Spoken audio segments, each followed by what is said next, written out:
कौसल्या सुप्रजा रामपूर्वा सन्ध्या प्रवर्तते उत्तिष्ठ नरशार्दूल कर्तव्यम् दैवमाह्निकम् कौसल्या सुप्रजा रामपूर्वा सन्ध्या प्रवर्तते उत्तिष्ठ नरशार्दूल कर्तव्यम् दैवमाह्निकम् उत्तिष्ठोत्तिष्ठ गोविन्द उत्तिष्ठ गरुडध्वज उत्तिष्ठ कमलाकान्ता त्रैलोक्यम् मङ्गलम् कुरु उत्तिष्ठोत्तिष्ठ गोविन्द उत्तिष्ठ गरुडध्वज उत्तिष्ठ कमलाकान्ता त्रैलोक्यम् मङ्गलम् कुरु मातः समस्त जगताम् मधुकैटभारे वक्षो विहारिणि मनोहर दिव्यमूर्ते श्रीस्वामिनि श्रुत जनप्रियदानशीले श्रीवेङ्कटेश दयिते तव सुप्रभातम् मातः समस्त जगताम् मधुकैटभारे वक्षो विहारिणि मनोहर दिव्यमूर्ते श्रीस्वामिनि श्रुत जनप्रियदानशीले श्रीवेङ्कटेश दयिते तव सुप्रभातम् तव सुप्रभातमरविन्दलोचने भवतु प्रसन्नमुख चन्द्रमण्डले विधिशङ्करेन्द्रवनिताभिरर्चिते वृषशैलनाथ दयिते दयानिधे अत्र्यादिसप्तऋषयः समुपास्य सन्ध्याम् आकाश सिन्धु कमलानि मनोहराणि आदाय पादयुगमर्चयितुम् प्रपन्नाः शेषाद्रिशेखर विभो तव सुप्रभातम् पञ्चाननाब्ज भव षण्मुखवासवाद्याः त्रैविक्रमादिचरितम् विबुधा स्तुवन्ति भाषापतिः पठति वासर शुद्धिमारात् शेषाद्रिशेखर विभो तव सुप्रभातम् ईषत् प्रफुल्ल सरसीरुहनारिकेल पूगद्रुमादिषु मनोहर पालिकानाम् आवाति मन्दमनिलः सह दिव्यगन्धैः शेषाद्रिशेखर विभो तव सुप्रभातम् उन्मील्य नेत्रयुगमुत्तम पञ्जरस्थाः पात्रावशिष्ट कदलीफलपायसानि भुक्त्वा सलीलमथ केलिशुकाः पठन्ति शेषाद्रिशेखर विभो तव सुप्रभातम् तन्त्री प्रकर्ष मधुरस्वनया विपञ्च गायत्यनन्दचरितम् तव नारदोऽपि भाषा समग्रमसहृत्करचार रम्यम् शेषाद्रिशेखर विभो तव सुप्रभातम् भृङ्गावळी च मकरन्दरसानुविद्ध जङ्गारगीत निनदैः सह सेवनाय वीर्यात्युपान्त सरसी कमलोदरेभ्यः शेषाद्रिशेखर विभो तव सुप्रभातम् योषा गणेन वरदध्नि विमथ्यमाने घोषालयेषु दधिमन्थन तीव्र घोषाः रोषात् कलिम् विदधते ककुभश्च कुम्भाः शेषाद्रिशेखर विभो तव सुप्रभातम् पद्मेश मित्र शतपत्र गतालिवर्गाः हर्तुम् श्रियम् कुवलयस्य निजाङ्गलक्ष्म्या भेरी निनादमिव बिभ्रति तीव्रनादम् शेषाद्रिशेखर विभो तव सुप्रभातम् श्रीमन्नभीष्टवरदाखिल लोकबन्धो श्री श्रीनिवास जगदेक दयैक सिन्धो श्रीदेवतागृह भुजान्तर दिव्यमूर्ते श्रीवेङ्कटाचलपते तव सुप्रभातम् श्रीमन्नभीष्टवरदाखिल लोकबन्धो श्री श्रीनिवास जगदेक दयैक सिन्धो श्रीदेवतागृह भुजान्तर दिव्यमूर्ते श्रीवेङ्कटाचलपते तव सुप्रभातम् श्रीस्वामि पुष्करिणिकाप्लव निर्मलाङ्गाः श्रेयोर्धिनो हर विरिञ्च सनन्दनाद्याः द्वारे वसन्ति वरवेत्र हतोत्तमाङ्गाः श्रीवेङ्कटाचलपते तव सुप्रभातम् श्रीशेषशैल गरुडाचल वेङ्कटाद्रिनारायणाद्रिवृषभाद्रिवृषाद्रिमुख्याम् आख्याम् त्वदीय वसतेरनिशम् वदन्ति श्रीवेङ्कटाचलपते तव सुप्रभातम् सेवा पराः शिव सुरेश कृशानुधर्म रक्षोऽम्बुनाथ पवमान धनाधिनाथाः बद्धाञ्जलि प्रविलसन्निज शीर्षदेशाः श्रीवेङ्कटाचलपते तव सुप्रभातम् घाटीषु देवि खगराज मृगाधिराज नागाधिराज गजराज हयाधिराजाः स्वस्वाधिकारमहिमाधिकमर्थयन्ते श्रीवेङ्कटाचलपते तव सुप्रभातम् सूर्येन्दुभौमबुधवाक्परिकाव्यसौरिस्वर्भानुकेतुदिविषत्परिषत्प्रधानाः त्वद्दासदासचरमावधिदासदासाः श्रीवेङ्कटाचलपते तव सुप्रभातम् त्वत्पादधूलिभरितस्फुलितोत्तमाङ्गाः स्वर्गापवर्गनिरपेक्षनिजान्तरङ्गाः कल्पागमाकलनयाकुलताम् लभन्ते श्रीवेङ्कटाचलपते तव सुप्रभातम् त्वद्गोपुराग्रशिखराणि निरीक्षमाणाः स्वर्गापवर्गपदवीम् परमाम् श्रयन्तः मर्त्या मनुष्यभुवने मतिमाश्रयन्ते श्रीवेङ्कटाचलपते तव सुप्रभातम् श्रीभूमिनायक दयादिगुणामृताब्धे देवादिदेव जगदेक शरण्यमूर्ते श्रीमन्ननन्त गरुडाधिभिरर्चिताङ्घ्रे श्रीवेङ्कटाचलपते तव सुप्रभातम् श्रीपद्मनाभ पुरुषोत्तम वासुदेव वैकुण्ठ माधव जनार्दन चक्रपाणे श्रीवत्स चिह्न शरणागत पारिजात श्रीवेङ्कटाचलपते तव सुप्रभातम् सन्दर्पदर्पहर सुन्दर दिव्यमूर्ते कान्ताकुजाम्बुरुह कुड्मललोल दृष्टे कल्याण निर्मल गुणाकर दिव्यकीर्ते श्रीवेङ्कटाचलपते तव सुप्रभातम् मीनाकृते कमठकोल नृसिंहवर्णिन् स्वामीन् परश्वत तपोधन रामचन्द्र शेषांश रामय दुनन्दन कल्किरूप श्रीवेङ्कटाचलपते तव सुप्रभातम् लीलालवङ्ग घनसार सुगन्धितीर्थम् दिव्यम् वियस्सरिति हेम घटेषु पूर्णम् धृत्वाद्य वैदिक शिखामणयः प्रहृष्टाः तिष्ठन्ति वेङ्कटपते तव सुप्रभातम् भास्वानुदेति विगचानि सरोरुहाणि सम्पूरयन्ति निनदैकगुभो विहङ्गाः श्रीवैष्णवाः सततमर्थितमङ्गलास्ते धामाश्रयन्ति तव वेङ्कट सुप्रभातम् ब्रह्मादयः सुरवराः समहर्षयस्ते सन्तः सनन्दन मुखास्तव योगिवर्याः धामान्तिके तव हि मङ्गलवस्तु हस्ताः श्रीवेङ्कटाचलपते तव सुप्रभातम् लक्ष्मीनिवास निरवद्य गुणैक सिन्धो संसार सागर समुत्तरणैकसेतो वेदान्त वेद्य निज वैभव भक्त भोग्य श्रीवेङ्कटाचलपते तव सुप्रभातम् लक्ष्मीनिवास निरवद्य गुणैक सिन्धो संसार सागर समुत्तरणैकसेतो वेदान्त वेद्य निज वैभव भक्त भोग्य श्रीवेङ्कटाचलपते तव सुप्रभातम्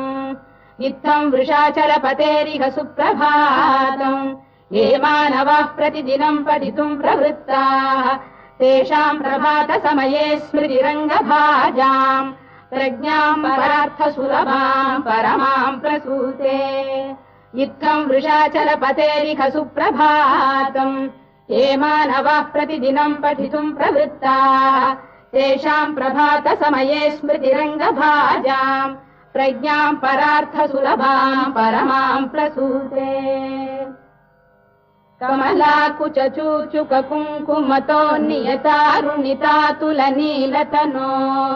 कमलायतलोचन लोकपते विजयी भव वेङ्कटशैलपते कमलाकुचूचुक कुङ्कुमतो नियतारुणितातुलनीलतनो कमलायतलोचन लोकपते विजयी भव वेङ्कटशैलपते स चतुर्मुख षण्मुख पञ्चमुख प्रमुखाखिल दैवतमौलिमणे शरणागत वत्सल सारनिधे परिपालय माम् वृषशैलपते अतिवेलतया तव दुर्विषहैरनुवेलकृतैरपराधशतैः भरितम् त्वरितम् वृषशैलपते परया कृपया परिपाहि हरे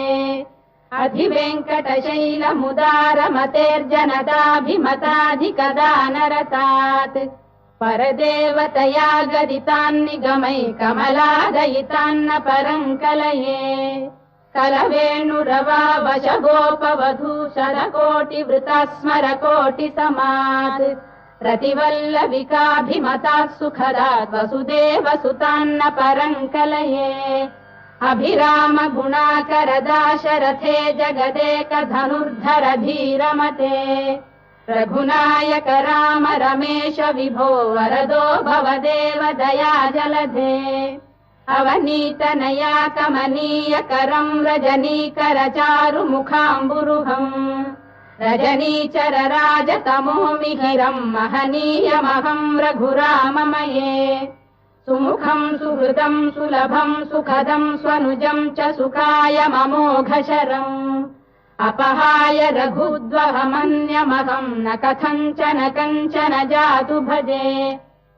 विना वेङ्कटेशम् न नाथो न नाथ सदा वेङ्कटेशम् स्मरामि स्मरामि हरे वेङ्कटेश प्रसीद प्रसीद प्रियम् वेङ्कटेश प्रयच्छ प्रयच्छ विना वेङ्कटेशम् न नाथो न नाथः सदा वेङ्कटेशम् स्मरामि स्मरामि हरे वेङ्कटेश प्रसीद प्रसीद प्रियम् वेङ्कटेश प्रयच्छ प्रयच्छ अहम् दूरतस्ते पदाम्भोजयुग्म प्रणामेच्छयागत्य सेवाम् करोमि सकृत्सेवया नित्यसेवा फलम् त्वम् प्रयच्छ प्रयच्छ प्रभो वेङ्कटेश अज्ञानिना मया दोषानशेषान् विहितान् हरे क्षमस्वत्वम् क्षमस्वत्वम् शेषशैलशिखामणे अज्ञानिना मया दोषानशेषान् विहितान् हरे क्षमस्वत्वम् क्षमस्वत्वम् शेषशैलशिखामणे ईशानाम् जगतोऽस्य वेङ्कटपतेर्विष्णोः पराम् प्रेयसीम् तद्वक्षस्थलनित्यवासरसिकाम् सत्क्षान्तिसंवर्धिनीम् पद्मालङ्कृतपाणिपल्लवयुगाम् पद्मासनस्थाम् श्रियम् वात्सल्यादिगुणोज्ज्वलाम् भगवतीम् वन्दे जगन्मातरम् ईशानाम् जगतोऽस्य वेङ्कटपतेर्विष्णोः पराम् प्रेयसीम् तद्वक्षस्थलनित्यवासरसिकाम् तत्क्षान्तिसंवर्धिनीम् पद्मालङ्कृतपाणिपल्लवयुगाम् पद्मासनस्थाम् श्रियम् वात्सल्यादिगुणोज्ज्वलाम् भगवतीम् वन्दे जगन्मातरम् श्रीमन्कृपाजलनिधे कृत सर्वलोक सर्वज्ञ शक्तनतवत्सल सर्वशेषिन् स्वामिन् सुशील सुलभाश्रित पारिजात श्रीवेङ्कटेश चरणौ शरणम् प्रपद्ये श्रीमन्कृपाजलनिधे कृत सर्वलोक सर्वज्ञ शक्तनतवत्सल सर्वशेषिन् स्वामिन् सुशील सुलभाश्रित पारिजात श्रीवेङ्कटेश चरणौ शरणम् प्रपद्ये आनूपुरार्पित सुजात सुगन्धि पुष्प सौरभ्य सौरभकरौ समशन्निवेशौ सौम्यौ सदानुभवनेऽपि नवानुभाव्यौ श्रीवेङ्कटेश चरणौ शरणम् प्रपद्ये सद्यो विकासि समुदित्वरसान्द्र राग सौरभ्य निर्भर सरोरुह साम्यवार्ताम् सम्यक्षु साहसपदेषु विलेखयन्तौ श्रीवेङ्कटेश चरणौ शरणम् प्रपद्ये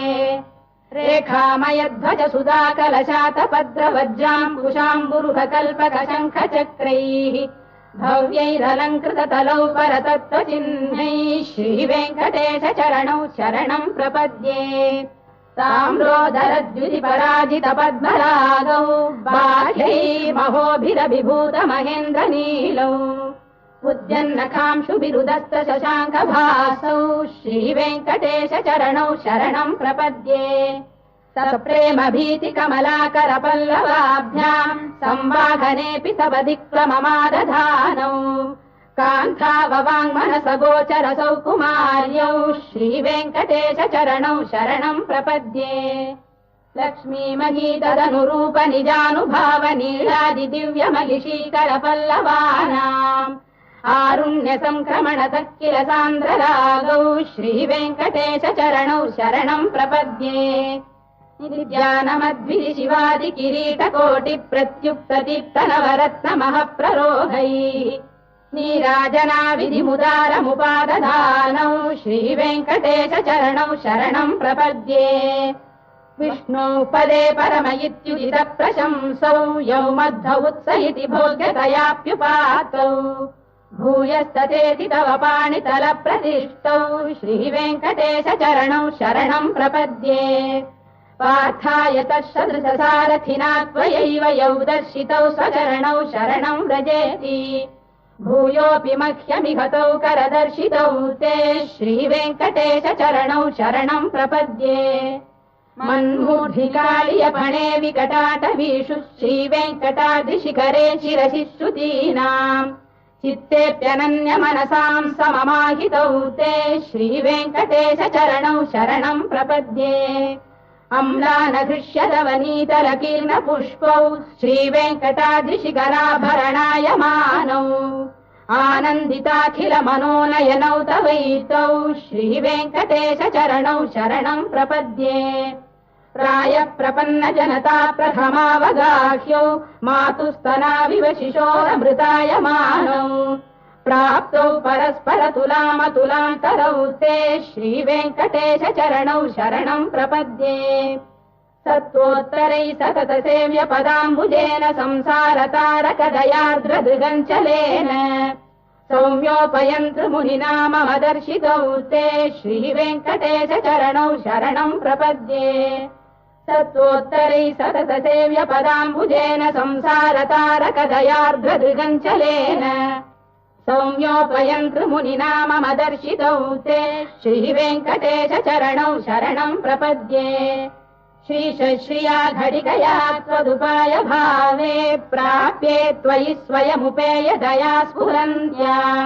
नित्याश्रिताय निरवद्य गुणाय तुभ्यम् स्याम् किङ्करो वृषगिरीश न जातु मह्यम् श्रीशश्रिया घटिकया त्वदुपाय भावे प्राप्ये त्वयि स्वयमुपेय दया स्फुरन्त्या नित्याश्रिताय निरवद्य गुणाय तुभ्यम् स्याम् किङ्करो वृषगिरीश न जातु मह्यम् श्रियकान्ताय कल्याणनिधये निधयेऽर्थिनाम् श्रीवेङ्कटनिवासाय श्रीनिवासाय मङ्गलम्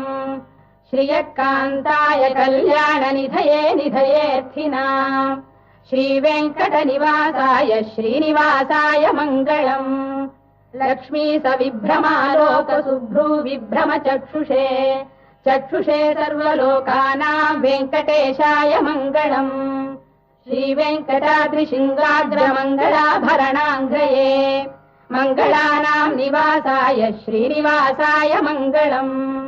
सर्वावयव सौन्दर्य सम्पदा सर्वचेतसाम् सदा सम्मोहनायास्तु वेङ्कटेशाय मङ्गलम् नित्याय निरवध्याय सत्यानन्दचिदात्मने सर्वान्तरात्मने श्रीमद्वेङ्कटेशाय मङ्गलम् स्वतः सर्वविदे सर्वशक्तये सर्वशेषिणे सुलभाय सुशीलाय वेङ्कटेशाय मङ्गलम् परस्मै ब्रह्मणे पूर्णकामाय परमात्मने प्रयुञ्जे परतत्त्वाय वेङ्कटेशाय मङ्गलम् आकालतत्त्वमशान्तमात्मनामनुपश्यताम् अतृप्त्यमृतरूपाय वेङ्कटेशाय मङ्गलम् प्रायस्वचरणौ पुंसाम् शरण्यत्वेन पाणिना कृपयादिशते श्रीमद्वेङ्कटेशाय मङ्गलम् दयामृततरङ्गिण्यास्तरङ्गैरिव शीतलैः अभाङ्गैः सिञ्चते विश्वम् वेङ्कटेशाय मङ्गलम् श्रद्भूषाम्बरहेतीनाम् सुषमावकमूर्तये सर्वार्तिशमनायास्तु वेङ्कटेशाय मङ्गलम् श्रीवैकुण्ठविरक्ताय स्वामि पुष्करिणीतटे रमया रममाणाय वेङ्कटेशाय मङ्गलम् श्रीवैकुण्ठविरक्ताय स्वामि पुष्करिणीतटे रमया रममाणाय वेङ्कटेशाय मङ्गलम् श्रीमत्सुन्दरजामातृमुनिमानसवासिने सर्वलोकनिवासाय श्रीनिवासाय मङ्गलम् मङ्गलाशासनपरैर्मदाचार्य पुरोगमैः सर्वैश्च पूर्वैराचार्यैः सत्कृतायास्तु मङ्गलम्।